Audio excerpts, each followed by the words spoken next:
सवाल करता हूं और फदील अहमद साहब से चाहूंगा कि अपडेट के साथ साथ, क्योंकि बहुत बड़ी अपडेट है, आज अंसारुल्लाह हौती ने बहुत बड़ा अटैक किया। वहां पे सारी उड़ानें जो हैं तिल अवीव की, जो बेन गुरियन एयरपोर्ट है वहां पे बंद कर दी गई फदील साहब, और इंटरसेप्ट नहीं कर पाया है। वहां का जो एयर डिफेंस सिस्टम था सब फेल हो गया है। बड़ी बड़ी बातें होती थी फदील साहब, क्या कहेंगे? देखिए, दो बड़ी खबरें हैं। एक तो तेल अवीव एयरपोर्ट बंद हो गया, बेन गुरियन एयरपोर्ट जो है, और अभी कम से कम हफ्ता 10 दिन बंद रहेगा, क्योंकि उनका पूरा रनवे और एयरपोर्ट में काफी नुकसान हुआ है। दूसरी एक बहुत बड़ी अपडेट है कि नेतन्याहू अजरबैजान जा रहे थे, जिसको तुर्की ने अपना एयर स्पेस देने से मना कर दिया और उनकी यात्रा कैंसिल हो गई। वो अब नहीं जाएंगे अजरबैजान। ये एक बहुत बड़ी अपडेट है। जो तुर्की, हम लोग भी कहते थे, सभी लोग कहते थे कि तुर्की जो है कुछ एक्शन नहीं ले रहे। कौन क्या कर रहा है अंदर, अब लड़ाई जो है फ्रंट वार पे आके नहीं होती है, अंदरूनी लड़ाइयां भी बहुत तेज होती हैं। कौन किसका साथ दे रहा है, किसका साथ नहीं दे रहा है, बहुत सी चीजें होती हैं। तो ये एक बड़ी अपडेट है कि नेतन्याहू को अजरबैजान नहीं जाने दिया गया और उनका एयर स्पेस बंद हो गया। भारत का एयर इंडिया विमान जो है अबू धाबी में जाके रुका और तेल अवीव नहीं जा पाया। तेल अवीव एयरपोर्ट अभी हमको लगता है कि 8-10 दिन बंद रहेगा। तीसरी एक अपडेट है कि जो उनका अमेरिका का F-18 जो जहाज है वो हूती के हमले में खत्म हो गया। वो समुद्र में गिर गया, और जब मिसाइल गिरी होगी तो जो उनका वारशिप है जो नया आया है उसको भी नुकसान जरूर हुआ होगा। ये सारी अपडेट्स हैं, और इस वक्त अमेरिका और इजराइल पूरा हिला हुआ है। और अभी भी गजा के अंदर जिस तरह की राहत सामग्री पहुंचनी चाहिए, हूती की एक ही डिमांड है कि भाई आप राहत सामग्री क्यों रोक रहे हो, जाने दो उसको। वहां के लोग, अब तो बच्चे भूख से मर भी रहे हैं, वहां पे मौतें भी हो रही हैं बच्चों की। क्या दुनिया को जो ह्यूमन राइट्स बना था, मानव अधिकार जो अमेरिका ने बनाया था, वो मानव अधिकार कहाँ चला गया? उसको नहीं दिखाई दे रहा है कि फिलिस्तीन के बच्चे भूख से मर रहे हैं, और यूएन में केवल बातें हो रही हैं, कोई निर्णय नहीं हो पा रहा है। लोग जो है, सारी दुनिया एक तरफ, अमेरिका उसको खत्म कर देता है। जब यूएन की चाबी अमेरिका के पास है, फिर उस संस्था में जाना ही क्यों चाहिए? फिर तो सब लोग अपना अपना लड़ाई लड़ ले, उनसे मतलब ही क्या है फिर? इस तरह की जो घटनाएं हो रही हैं मुमताज भाई, अभी मुझे नहीं लग रहा है कि फिलिस्तीन की जो जंग है अभी और चलेगी। ये एक बार लड़ाई जो है बहुत भीषण होगी, और एक ही रास्ता बचा है कि तेल अवीव तक, जॉर्डन के रास्ते से, जो मैं बार बार कहता था कि अब वक्त ऐसा आ रहा है कि जॉर्डन के रास्ते से पैदल मार्च करके सेना को कुछ करना पड़ेगा। वो वक्त अब बहुत जल्दी आ रहा है। बीच में मुझे लगता था कि शायद बात बन जाएगी, लेकिन अमेरिका के ट्रंप के आने से बात बिगड़ गई। और अब फदील साहब देखिए, फदील साहब मैं आऊंगा उस पे, और इसी से जुड़ा एक तो ये कि हूती ने हमला किया। खबर ये है कि हमास ने भी बहुत बड़ा हमला किया है, हमास की तरफ से भी हमले किए गए। तो क्या आपको लग रहा है, जो आप बात कह रहे हो, मैं उसी से चूंकि कनेक्ट करना चाहता हूं कि हमास, जिसको कहा जा रहा था कि हमास खत्म हो गया, हमास तबाह हो गया, हमास बचा नहीं है और इस तरह की बातें, लेकिन उसने भी हमला किया है। और ये मैं बहुत बड़े सोर्स से ये खबर दे रहा हूं, जो मिडिल ईस्ट न्यूज नाउ है उसकी सोर्स से। जी, हमास का तो हमला, जो लोग कह रहे हैं कि हमास खत्म हो गया, ये अलग अलग वैचारिक विचार है दुनिया के अंदर। मीडिया भी बटी हुई है ना, मीडिया भी प्रोपेगेंडा मीडिया अब उसका नाम हो गया है। कौन किसका प्रोपेगेंडा है ये तय करना पड़ता है। और सोशल मीडिया भी जो है ये एक डस्टबिन जैसा हो गया है। अब उस डस्टबिन से सही चीजों को निकालना भी एक बहुत बड़ी जिम्मेदारी आम नागरिक की बन गई है पूरी दुनिया के अंदर। जिस तरह से बातें फैलाई जा रही हैं, और जिस तरह से ये जो लोग मेन स्ट्रीम मीडिया को गलत तरीके से दिखाते थे, वही लोग सोशल मीडिया का भी प्लेटफॉर्म यूज कर रहे हैं कि सोशल मीडिया पे भी वो सारी गंदगी जो पहले वेस्टर्न मीडिया के अंदर थी उसको उसी तरह से परोसा जाए, क्योंकि उनके पास एक बहुत बड़ा नेटवर्क है, उनकी पुरानी सब सिस्टम बने हुए हैं, इसलिए उसका इस्तेमाल, सोशल मीडिया का इस्तेमाल भी वो कर रहे हैं। लेकिन सच्चाई को कहाँ छिपा पाएंगे?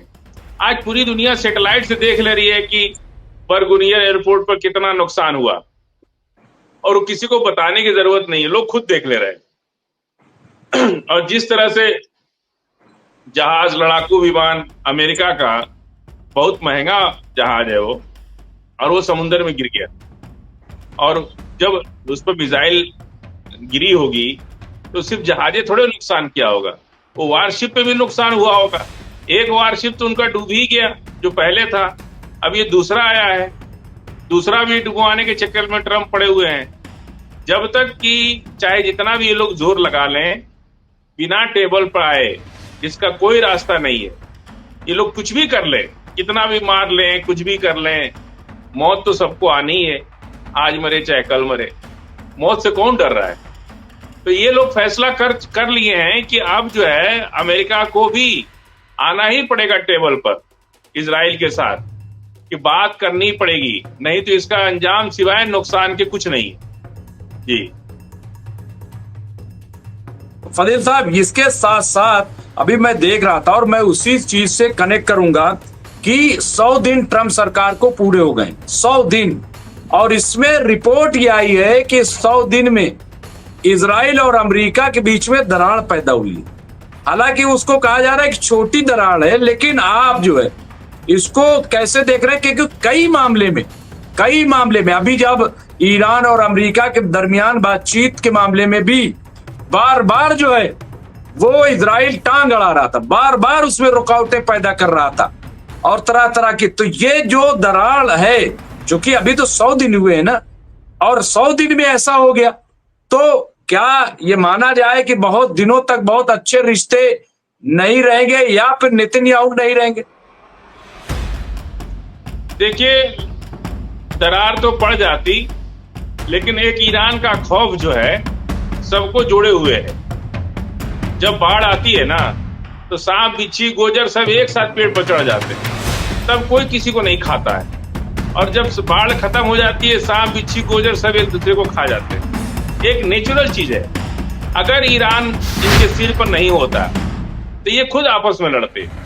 जिस तरह से पनामा की बात अब बंद हो गई होना, पनामा को उन्होंने अमेरिका में मिलाने की जो बात की, वो सारी बातें अंदर ही अंदर यूरोपीय यूनियन के बहुत से देश अमेरिका के बहुत बड़े मुखालिफ बन चुके हैं। लेकिन अभी चूंकि वो वक्त नहीं है उनको मुखालफत करने का, वो वक्त आया नहीं है कि जो अमेरिका के साथ खुल के बगावत करने का अभी समय नहीं आया है। लेकिन आज जो है ईरान उनके सर पे ऐसा एक दहशत बन के बैठा हुआ है, इजराइल और अमेरिका के बीच में अगर कोई दरार है भी तो अभी दिखाई नहीं देगी, क्योंकि डर एक बहुत बड़ी चीज होती है। अगर वो दरार दिखाई दी तो ईरान की तो ऐसे ही जीत हो गई, बिना लड़े जीत गया ईरान। फिलिस्तीन और हूती और सबके ऊपर ईरान, अगर ये दरार बढ़ी तो ईरान तो अपने आप जीत गया, बिना लड़े जीत गया। इसलिए ये लोग अभी उस चीज को दिखाएंगे नहीं। लड़ाई नेतन्याहू अपने वर्चस्व की लड़ रहे हैं और ट्रंप अपने वर्चस्व की लड़ रहे हैं। अब दोनों की लड़ाई हो गई है अपने इकबाल की।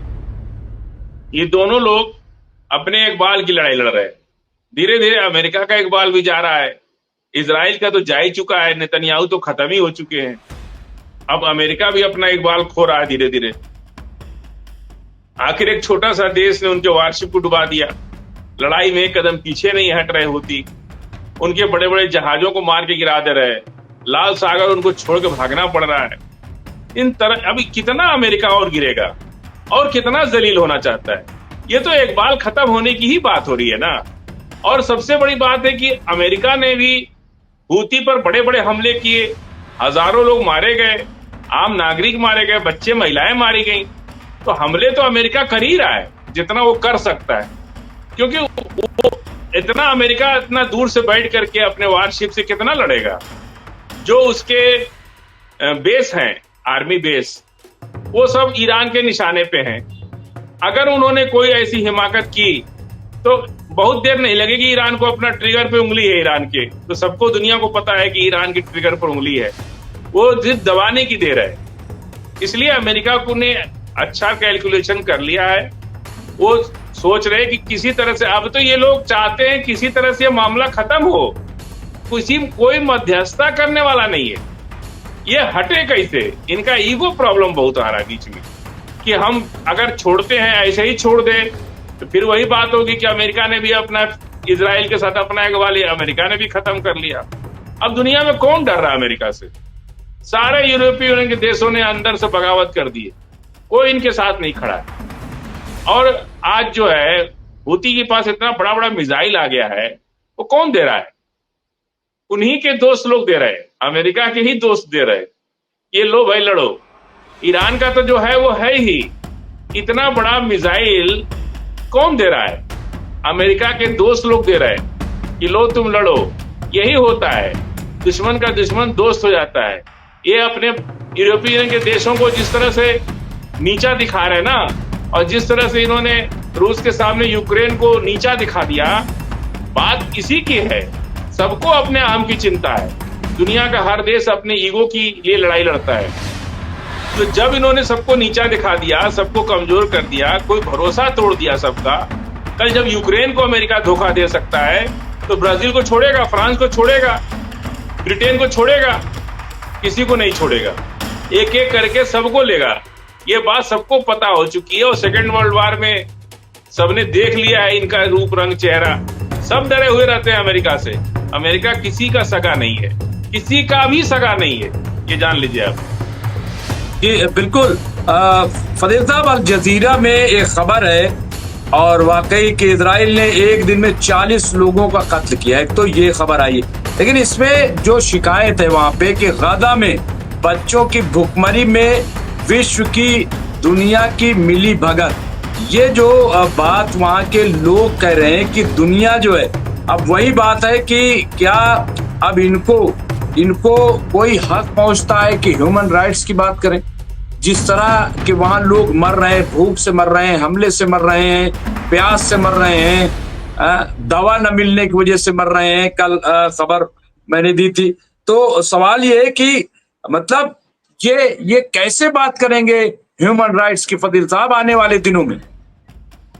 ये बात तो अरब को पूछनी चाहिए ना, जॉर्डन हो, मिस्र को पूछनी चाहिए, तुर्की को पूछनी चाहिए। ये जिम्मेदारी तो इन लोगों पे जाती है। हूती तो अपना काम कर ही रहा है, ईरान अपना काम कर ही रहा है, हिजबुल्ला अपना काम कर ही रहा है, वो तो लड़ भी रहा है, पूछ भी रहा है।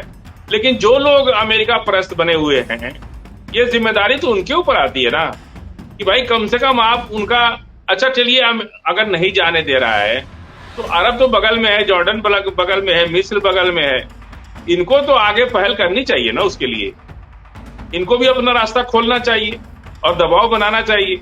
ये लोग क्यों चुप हैं? ये भी तो एक बहुत बड़ा सवाल है ना कि आखिर ये लोग क्यों चुप हैं? आप ठीक है, आप मदद कर रहे हैं, हमास की मदद कर रहे हैं, आप हूती की, हिजबुल्ला की, लेकिन फिलिस्तीन के भूखे लोगों की जिम्मेदारी किसके ऊपर है? पूरा जो ये कहते हैं मुस्लिम वर्ल्ड, तो अरब वर्ल्ड जो है उसमें फिलिस्तीन भी तो है। उनकी गरीबी, उनकी बेरोजगारी, उनकी भूखमरी का जिम्मेदार कौन होगा? अमेरिका से ज्यादा तो ये लोग भूखमरी के जिम्मेदार है। फिलिस्तीन की बदहाली के जिम्मेदार तो अरब है, जॉर्डन है, मिस्र है, ये लोग ज्यादा जिम्मेदार हैं। और तमाम लोग अगल बगल के लोग हैं, वो लोग अपना राहत सामग्री पहुंचा सकते हैं, लेकिन इजराइल से डर इतना इनको बैठा हुआ है कि ये लोग चाह के भी नहीं कुछ कर पा रहे। चाह रहे कि हम लोग मदद पहुंचाएं। पाकिस्तान में बात हो रही है, अरब में बात हो रही है, जॉर्डन में बात हो रही है, सब जगह बात हो रही है, लेकिन ये लोग आगे निकल नहीं पा रहे, बात नहीं कर पा रहे। हूती क्या करेगा? अपनी मिसाइल से थोड़ी खाना पहुंचा देगा। उसके लिए रास्ता खोलना पड़ेगा ना। कई मीटिंग यूएन में 4-5 मीटिंग हो चुकी थी 2 महीने के अंदर।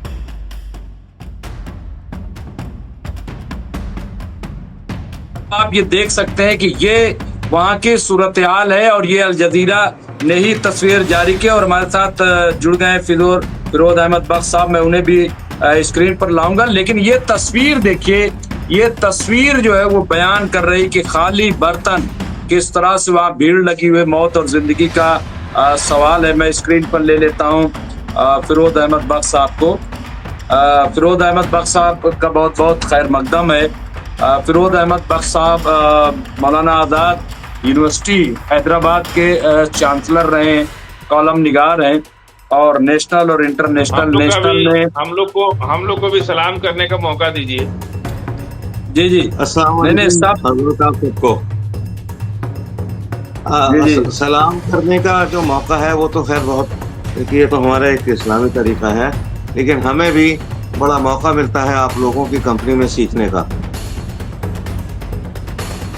नहीं बहरहाल बहुत बहुत इस्तकबाल है, खैर मकदम है। जी फदिल भाई बात अपनी कंटिन्यू करें। नहीं ये जो बातें हो रही है ना कि अब अरब अपनी जिम्मेदारी से भाग रहा है, देखिए अरब एक ऐसा कंट्री है कि पूरी दुनिया की गरीबी को दूर कर सकता है, इतना उनके पास अल्लाह ने संसाधन दे रखा है। लेकिन वो जहाज बना रहे सोने का, महल बना रहे सोने का, और जो गरीब मर रहे हैं, जो खाने के लिए उनके पास बेसिक नीड्स की जो चीजें नहीं पहुंच रही हैं। आखिर ये जो दौलत दिया है अरब को अल्लाह ने, इस दौलत पे पूरी दुनिया के लोगों का हक है। मैं मुसलमान की बात नहीं कर रहा हूं, पूरी दुनिया के लोगों का हक है। अगर सीमा तोड़ दिया जाए और कह दिया जाए कि भाई अरब जो है सब लोग जाके अपना अपना तेल निकाल के, आज दुनिया में पता है कितना गरीबी कम हो जाएगी, कितना पैसा पेट्रोलियम पे दुनिया खर्च कर रही है, इसका अंदाजा नहीं लगा सकते आप।